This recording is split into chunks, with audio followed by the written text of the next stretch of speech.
Yeah, so it's me and Tim Chase. We're gonna have a little chat about food cravings, and then I put versus how we overcome it. So I thought what's really interesting is obviously you've been in the fitness modeling side more long than I have, and you've done a lot more shows than I have, and I've had a bit of success. I think you actually judged on one of mine. Did you judge on one of mine? I can't remember. Probably. I've judged more than I've competed, mate. I've judged probably like I'm not even joking, like 40 shows. Really? Wow. Yeah. I've judged a few. So potentially, but it never gets any easier, does it? This craving malarkey. You never think. You think you're gonna like. Let's say you've competed. You think you're gonna suddenly work out how to deal with them, but it never gets any easier. Yeah, and what I find is like we both do slightly different things. Like we had the discussion the other day, but when things get tough or to change a routine for me, I tend to not eat as much. But you go the opposite, don't you? You tend to eat more. Yeah, it's really weird. It's definitely linked to anxiety. I was saying this the other day to someone. I think I was driving, and then when like you get a message or something, or someone says something to you, and suddenly you get that feeling, that sinking feeling in your stomach where you get really anxious, and it's that feeling for me. It's very, very similar to hunger. Yeah, that kind of that gut wrenching feeling. And suddenly I'm just like, right, what's around me? What can I eat? And whatever it is, it's being devoured. I know other people, they get that same feeling and they associate that with like nausea, sickness. So they're like, oh, I can't eat now. I haven't eaten for 2 days because I've had that weird stomach kind of that anxiety feeling. Yeah, and that's the thing is I've worked on that over the years. Certainly when I was before 20 years of age, and I'm now 40 now, which is, I better say that quietly, 40. Mate, that is ridiculous. I did not know that. Yeah, I'm 41 this year, so that's pretty mad, isn't it? But before 20 years of age, I used to, like you said there, I used to just not eat for a whole day. And then I used to just eat a little bit at night. And it used to be the wrong foods at night, of course, because obviously you just want something quick and easy to eat. It's like a survival instincts, isn't it? That you just go for something which is so easy to eat. And then I repeated that every day. But now, because over the years, the habit has slightly changed. I'm not as bad with that. I'll still get my settings in, but the settings will still be bad choices. Mm-hmm. And as a result of that as well, I won't eat as much. I just fill me up really quick. And like you said there, I'll get that sicky feeling, makes me not want to do it. Yeah, and a lot of people that get that same feeling, where they just can't eat. And it really is. It's weird. I know we're going to delve into this in a bit, but if I manage to overcome that feeling, then I'm like, oh, I'm not even hungry. Like, what was that even about? Problem is, in that split second, if there is something within like grabbing distance, it is going down. Doesn't matter how big it is. It could be could be a wedding cake, mate. Could be the whole thing's going down. Have you got certain go-to foods what you'll go towards when you're really feeling that way, where you really want to eat something? Do you know what? It's whatever I can get my hands on.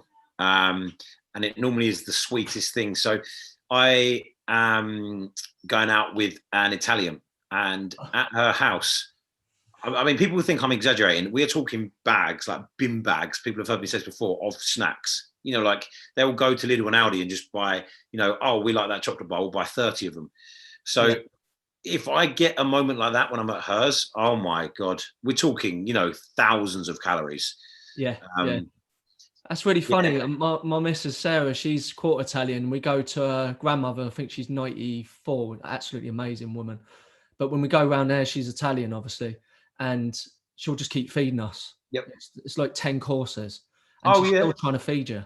It never ends, mate. Never ends. I never actually end up having the food I want because they make you try everything else first. And by the time you get the thing you actually wanted, you're like, I'm done now. But yeah, so I'll just reach whatever I can find. And it's probably that survival mechanism. It's normally the highest calorie foods I can almost lay my hands on. So, your chocolates, your ice creams, your sweets. Yeah. Mine's chocolate pudding. If I say that was a go-to thing I want, it's like chocolate pudding. There's something I'd have if I have a takeaway, and I have something called a peanut stack. Have you heard of that one? No. It's proper sickly, but I think you'll devour it because it sounds like you're. The first thing that came to my head when you said that was like the other day someone offered me one of those melt in the middle chocolate bomb things, and I was like, that is the sort of thing I'd go for. So it's normally cookies, brownies, but they're not normally that accessible, are they, in the house? You know, like a freshly baked brownie. Yeah, which is a good thing, of course. It means you have to go out and get it. There's a reason I never learned how to bake, and that is the reason. Because you just can make them all and just keep destroying them all, basically. I wouldn't be able to do it, mate. I wouldn't be able to do it. But yeah, never savoury food, really. Yeah, it's more sweety things. I mean, I do like a good curry. That's probably another sort of, I like to call it as associations to food. So if I've been a little bit down in the dumps, it's been one of them weeks, the first thing I'll go towards is I want a takeaway. And my go-to takeaway would be a curry. How spicy are we going? It used to be mega spicy, but I'd say now it'd be as hot as say a madras. Okay. But most of the time it'd be like a chicken balti. Yeah. Which is kind of like a medium spice, isn't it? Yeah, something that tastes nice. Yeah. But I've got a go-to one what I make, and that is it may not sound that great, but it's proper filling. It's a bassa fillet green Thai curry. Well, that sounds good. It's actually a really nice what I call a sort of a buffer fixer, something which kind of feels like a fake away, you might call it. That's sort of a good little replacement, if you like. I like Thai green curry, Thai food in general. I find that's my, if I'm going to eat out clean, Thai is my go-to, and I actually chose that for my birthday last year. I was trying to be relatively clean. I was like, right, I want a Thai. Yeah, that's a good one. And so that's one of the ones what I'd replace it with. What other things would I say? Sometimes I might be driving around and I've missed my lunch where I went past it, and I went past the sicky point. I'm like, okay, I need to eat now. Mm-hmm. So sometimes I might go for, say, the traditional fish and chips or sausage and chips. My girlfriend is, she'll always get, when she goes to like a fish and chip shop and she just gets the chips, you know, we're like, that smell, I can't resist. It just brings me back when I was younger. There was a place called Sam's Chippy, which I lived in the biggest council estate in Europe at the time, which is called Lee Park, which is based down Portsmouth, far south. And Sam's Chippy, well, I didn't have that much money. I used to go in there and I used to ask for the scraps. They normally do a chip roll, don't they? I used to get a chip. They used to put this cheap like bread roll, just cut open and then just pile like you said, the scraps on top, and it was like 60p. I didn't even used to, because I went in there saying I never had any money, so they used to just literally give me scraps. All the bits of like those scrapings from the fish. Like. They must have went, oh, here he is, it's him again. Just give me all these massive scraps. And now, obviously, if I go towards that now, I couldn't touch it. Do you like them? That sort of side of fat, like scraps and stuff? Or this is a weird one. When I'm eating clean and healthy and in a good place mentally, the thought of McDonald's, the thought of pizza especially, and fish and chips, I'm like, nah. But again, those moments where, you know, something goes like that and I'm looking around for food, they would get demolished. Yeah. That's interesting. That, I mean, for me, that I'd still wouldn't go towards that side of it as opposed to before 20. But one more thing I want to chat about before we go to the versus part is about alcohol and caffeine, because I think we had a chat saying we're both coffee drinkers, aren't we? Yeah, we did. We mentioned this. I abuse. I'm not gonna lie. I abuse my stomach, and I don't know where this came from, but when I was younger, I used to play rugby, and I think you can probably work out that hand in hand is basically getting absolutely smashed out of your face and then playing rugby, and then those two go hand in hand. And that kind of binge drinking mentality has always been with me. So now I've managed to reduce that like massively, like to the point where I didn't drink for like almost a year. So that one I've kind of dealt with quite nicely, the drinking. Yeah, that's normally easy for me because I normally just associate it as going out. So being at the home, other than, I always mention this, the other week, we had to find a way of being a bit more creative and having fun in the house. So we put Ibiza on the TV, on the YouTube. Yeah. So it looked like we're on like one of them top DJ beach bars, and we made a few cocktails for a little bit of a change, and that was all right. But that's really rare for me these days. Yeah, we did that the other night actually. We had a Zoom party for someone, and there was like 70 people on the Zoom screens. Right, it was brilliant. It was mainly like people with special needs, And it's brilliant because everyone was doing the cha-cha slide and Macarena, but on screens. And obviously, you know, when your screen pops up in the middle, and you're like, hey, I'm famous, and you're there. But yeah, so that's probably been the extent of my drinking, that and going to like before lockdown, nice cocktail bars. Yeah. Maybe because I'm old enough as well.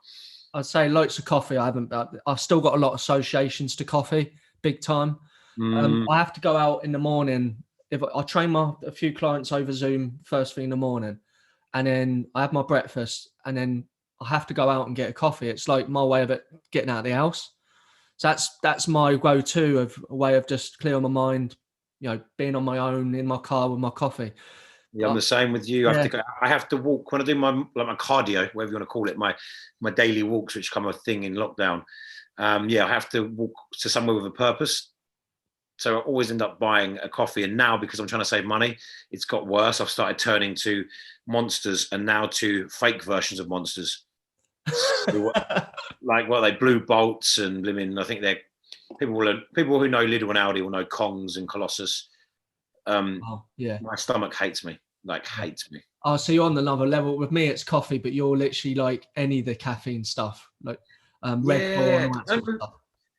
I don't know what it is. I don't know if it is the caffeine that I need. I think it's that association with associating going out for a coffee, and now I've replaced the coffee for a cheap alternative, and now I've ended up doing that. So I think it's a pretty easy thing to break. It's replacing, like, just changing the association. You go for a walk for, I used to go for a walk to pick up poo with my dog. So I need to find a different thing. It could be something stupid. And I think every person watching this will probably be able to associate. Just going for a walk, and I could say to somewhere like, I'm going to go and walk to, I don't know, the end of that park and take a photo of me there. Yeah. That would probably be enough for me to go and do that walk. I don't need to go and buy something. Yeah, funny enough, I'm just looking at the list, and that is one of them. What you've just said, that's something. I'll go into it in a bit, but that's something called habit stacking. Yeah, habit stacking. I've done a few videos on that. Have you ever listened to Atomic Habits? Yeah, I was just going to say that. Funny enough, I knew you'd mention that because I've actually got this, which is like the little journal book, what you can buy with it. Oh, okay. So I thought you might have mentioned that. Yeah, I must admit, I've never finished it, but I'm very aware of habit stacking and the sort of importance of it. You just mentioned that there, which will go into the points. But one more thing, when you said about the walking, you're right. On the first lockdown, I'd use the coffee at the garage as the sense of reward of going for a walk. That's it. And that's a prime example of what you're saying. Which I think it goes into the next stage, isn't it? Given what I'd like to do is, I think what's best is I'll go through each of the points of actions of how you can overcome these, and we can relate to it to fitness shows in a way, because we've probably had to do all of these at some point when we get ourselves into shape to go on stage. Yeah, and I think you probably say the same to your audience. For me, just because it's in the extreme of competing on stage, there's a spectrum, isn't it, between doing absolutely nothing and being basically a lazy so-and-so, all the way through to, let's say, the extremes of competing on stage and being shredded. It's the same process, just it depends on what degree you want to take it to. So you still have the same problems, you still have the same pains, it's just the outcome is different, isn't it? That's all. Yeah, it's just taking it to that next level, that next degree, weighing every single thing you're putting in your mouth versus just being sensible. Yeah, exactly. How many weeks, if you was to do, when you normally go on stage, how many weeks would you normally do it in advance that you're going to start changing things? I mean, I've done 20 shows to date in the last sort of 6 years, and I've retired like twice. And every time it's been different, every single time. And it all depends on that starting point. So, it's that thing about, how many weeks or how much percentage do I need to get to body fat? Right. That's my answer always. Like, I never know, but the point I'm at now where I can see my abs visibly, and I'd probably say I've got 5 or 6 kilos to lose. Probably give myself, I was going to go on stage maybe 8-10 weeks. Yeah. And that leads to action one, and that is reduce the habit first. So anything what you've got currently at the moment, you'd normally taper it over the weeks, wouldn't it, initially? As in the changing your habits. Yeah, exactly. So for me, if I know, for example, know I'm going to do a show nearby, the first thing I'll do is reduce some primary habits what I have at that moment before I even start going stricter and stricter. Yeah, it's weird, isn't it? Do you go all or nothing? Do you suddenly go, like some people like to go, right, I'm prepping now, and suddenly everything is changed? Yeah. Or do you, break yourself in slowly? Yeah. That tends to be my strategy. And this is what's interesting because, like I said, we are opposite spectrums. You'd normally put on a lot of weight, but then when you shred down, you might be a little bit more cut it than me, but you look absolutely shredded and you keep a lot of your muscle. I look absolutely shredded, but I feel I lose a lot of muscle. And that's probably what we do off season is what causes that, you know? I've been the all or nothing guy. Yeah. Everything changes on the same day. Yeah. And for some reason that does work with a lot of people because you can almost put those, you put those ticks on your sheet or in your diary to say, right, I've only had one coffee today. I had 7 hours sleep. I did my cardio. I ate X amount of vegetables. Yeah. And you're ticking them off. And then the next day comes and you think, I don't want to ruin what I did yesterday. So you end up carrying on. And as soon as I start going, oh, do you know what? I'll have one chocolate bar today instead of two. Then I open myself up to going, well, I've already had one. Two's not going to harm. So that conscious comes in and talks over you. And then the all or nothing does work very well for me when it comes to competition prep.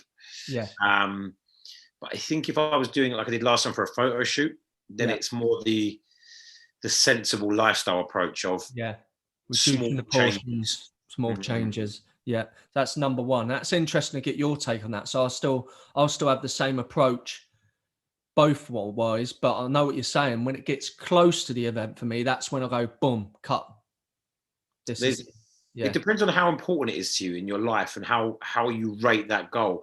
Because I rated my last show very important. I don't know why. I just put importance on it. Yeah. I mean, other aspects of my life, we're talking like my partner's birthday happened 6 months later for me. Mother's Day happened 2 months later. Yeah. There was things that you shouldn't be as a human being saying no to. Yeah. And putting on the back burner. So which it probably isn't, whatever you're training for isn't as important as, your mother, your partner, your friends, then potentially a more of a balanced approach. Balanced lifestyle approach is better for that. Yeah. Which leads on to number 2, which we already discussed. And that was about the habit stacking. And that is eat something healthy first or do something healthy first. And often then will go towards that thing what you see as the reward at the end of it. And when it gets to it, like you said, what you've done before is sometimes you won't even bother with it at all. Yeah, it's one of the ones that I try and recommend is involving this for the habit stacking. So you hear it all the time. You probably hear it with people saying like eat an apple, but when you are hungry, when you're hungry, just drink half a pint of water, drink a pint of water. Or in an ideal world, go for a walk, as I think you mentioned previously. Yeah. Then, are you going to want to delve into that high calorie food? Yeah, that's right. Which leads on to number 3, and that is again something what I'd normally do when I have to make that change, is make the thing which you can't get rid of, if you like, or you find it hard, make it invisible. So don't have it in your house. When you go shopping, just don't buy it in. That's a way of doing it, isn't it? Yeah, this has been my downfall, mate. Having it surrounding me, especially because I live with my parents now as well. But what's your thoughts on people that, you get a lot of these people on social media banging on about you shouldn't have to demonize food, you shouldn't have to keep it out of your house, you should be able to live with it. And I see a lot of people preaching about this, and I think that's great. That's great for you to sit there and say that. Say that to a random person. Not a random person, that's really weird. Say it to someone watching this. Say it to someone watching this who's got stresses in their life. Yeah. And something just pisses them off. And there's a bar of chocolate there. They're going to sit there and then go, oh, I'm going to ignore that.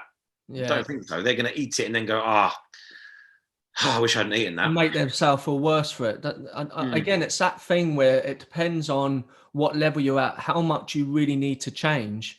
And if it's not working currently with having it in your house, then you're going to have to do the invisible and just don't have it and make it harder for you to do it, I think start by going, and this is almost what I do with the prep, start almost going cold turkey. remove it like an elimination diet. Remove the alcohol, remove the temptation. And once you then do 2-3 weeks without having that chocolate bar that you've been having every night, maybe buy it, put it in the house. And then try it out and see how you react to it. Yeah. And see maybe, oh, I'll have one piece or I'll have one bar on the weekend or whatever it may be, and see if you can introduce it back into your life. And if it starts to become a problem again, out it goes. Yeah, that's a really good approach. That's a good one. Number 4, which is, I don't know whether I can relate to it, but I don't know if I've had to do this. And that is, make the thing what you need to stop unattractive. So you reframe it in your mind. I don't know if you've done anything like that. They say that about smokers, for example. Like the smokers, one of the things what they have to reframe in the mind is what it does to their teeth, how unhealthy it makes them feel, their fingers, how much money it costs. That's a prime example how you can reframe something in your head. Is there anything what you've kind of reframed before? Yeah, there's definitely things I've done. I mean, let's just say, for example, with things like the drinking the caffeine and the far too many sweeteners, trying to imagine what it's doing to my insides. Problem is, for every article or study you can find against it, you can also find the same number for it. Yeah. So you can always talk yourself out of it, which is a problem. But I think there must be a way to just keep reminding yourself of the negatives, even if it is the financial side of things. Yeah. I mean, I don't know. I've never really thought of a way of doing that. Maybe there's a way of sticking something on, like the chocolate bar that's in the cupboard. Yeah. Like sticking a note on it saying, you don't need this. Yeah. I mean, I've done it in relations to actions, what I've done in life, where I've made that so positive that has to happen. But not necessarily made something in my mind feel unattractive, food-wise, what I have. I don't feel I've directly done that as a reframe in my mind. No, I've not done it with actually sort of demonizing food, but yeah, I've done it with events because I'm very competitive. Yeah. So I've done it with, if I eat that, then I will fail at whatever my goal is. But that's more of a full holistic lifestyle approach. Yeah. It's not that one food that's going to mess me up. It's, I can have that food, but then you better go and do X, Y, and Z to counteract it. Don't, if you're going to go and have those chips, when you're not having that meal later as well. Yeah. So you're kind of almost a bit like budgeting with money, what you spend it on. You do that with your calories. If you're going to have that, then you're not going to be able to have that because your calories. And that way, I suppose you are doing that, exactly that. You're making it negative because you're going, well, I enjoyed that chocolate bar, but now I've just got to sit and stare at a plate of salad because I've spent all my... That is a prime example how we might do it, in relation to calories and your macros. Yeah, that's a good point. And then it leads on to number 5, is you distract yourself with food cravings, and over time you then forget about it. Have you been in a position like that? They normally say that if you pass something after 20 minutes, you forget about it. Always. I mean, this is something that I do a lot. I've actually started intermittent fasting a bit last year, and it was mad. I could literally go till 5 p.m. without eating. And even today, I've had breakfast at 6 a.m. and haven't eaten. It's 12 since, which is long for me. So I've done 6 hours without eating, and that's just because I've been busy. And I think this is really important for people that are in lockdown, because this is the big issue. There are not the same amount of distractions, so you need to schedule your day with, Zoom calls with friends, or like you're doing with your clients, Zoom workouts. Yeah, definitely. And a good strategy, this is another action, by the way, and this is action 6, is you can have chewing gum, or you can brush your teeth after your meal to stop you wanting something sweet. Have you tried anything like that before? Yes, chewing gum I used to use a lot. Problem is, as with a lot of things in my life, I go too extreme. And it got to a point where, like you buy the tub was like 60 chewing gums. I'd end up having the whole lot in a day. And people think that's crazy, but I would start by putting like 2 in, and then another 2, then another 2, another 2. And before you know it, you've got like 8 in your mouth. You only need to do that a few times a day, and you've literally gone through a whole thing. And it's because it was every time I felt hungry, it was the action of putting it in. Yeah. So it definitely works, but I would steer be very cautious. Yeah. Yeah. My dad gave up smoking when I was a kid, and he used to replace, rather than going towards a cigarette, he used to go towards having them triple X mints instead. And he still does that to this day. I don't know if it was because of the smoke, whether it's still, or whether it's just embedded as a new habit, but that's what he does in relation to that. It's weird, isn't it? It becomes a new habit, and then it becomes almost like I suppose like an addiction, because you get that quick fix. It's still a desire, isn't it? It's still giving you that whatever you feel you need in that moment. But yeah, I think use chewing gum to wean yourself off of another bad habit. But then, as I've done now, I don't buy chewing gum now. Yeah, I've managed to get myself off of that, and I don't even think about chewing gum now. The thought of it, I'm like, oh, not even interested. Yeah, because it's also that question: whatever you replace it with, has that now become a new bad habit, or could it be? And that's obviously the other thing you're going to have to ask yourself, isn't it? And chewing gum's a weird one. I almost had an argument with a physio once. It was like telling me I shouldn't have chewing gum. I was dieting for a show, and he said I shouldn't have it because it makes you hungrier. But I felt like saying, I don't care if it makes me hungrier. It's going to get me through the window where I'm going to eat something. Yeah. And that was where I kind of used it. But again, has it got a negative effect because your stomach is in theory expecting food? Potentially with the amount I was having, it could have a negative effect. Yeah, definitely. Yeah. Number 7, this is an action, more of an observation, I'd say. And I've chunked 2 of the actions together. And that is making sure you get enough sleep and make sure you have an adequate amount of exercise, because these 2 things really influence what you go towards eating wise. When we talk about the survival instincts we got, when we are tired, when we do feel unfit, the first thing you do is you go towards the comfort foods. And obviously, I think the thing is, I've done a whole video on how to improve your sleep. But is these certain things what you sort of observe and making sure you get enough sleep, and obviously exercise? Sleep is a bad one for me. It's something that I obviously sleep, but it's something that, as a lot of personal trainers, people in the fitness industry, you never get enough because there's so many things I try and fit in. But I don't tend to find when I'm tired, I eat more. Particularly, maybe I make worse food choices, higher calorie foods. But with exercise, definitely, like massively. Yeah. I think the time I noticed this the most, because I'm someone who, the worst week of me training is like, I'll train like 4 times. We're talking like 15 years back. I may have like trained like 3 or 4 times in a week, and I'm like, that was an awful week of training. Yeah. So the only times I can associate it with is when I go like on a holiday. Let's say you go on holiday and, you go and have a few drinks every night and you're going out. By about day 3 or 4, the thought of exercising, you're like, nah, can't be bothered. And all you want to do is just, your diet goes awful.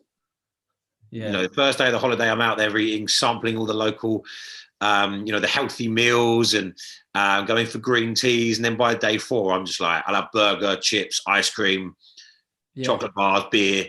And you just literally just turn into a slob.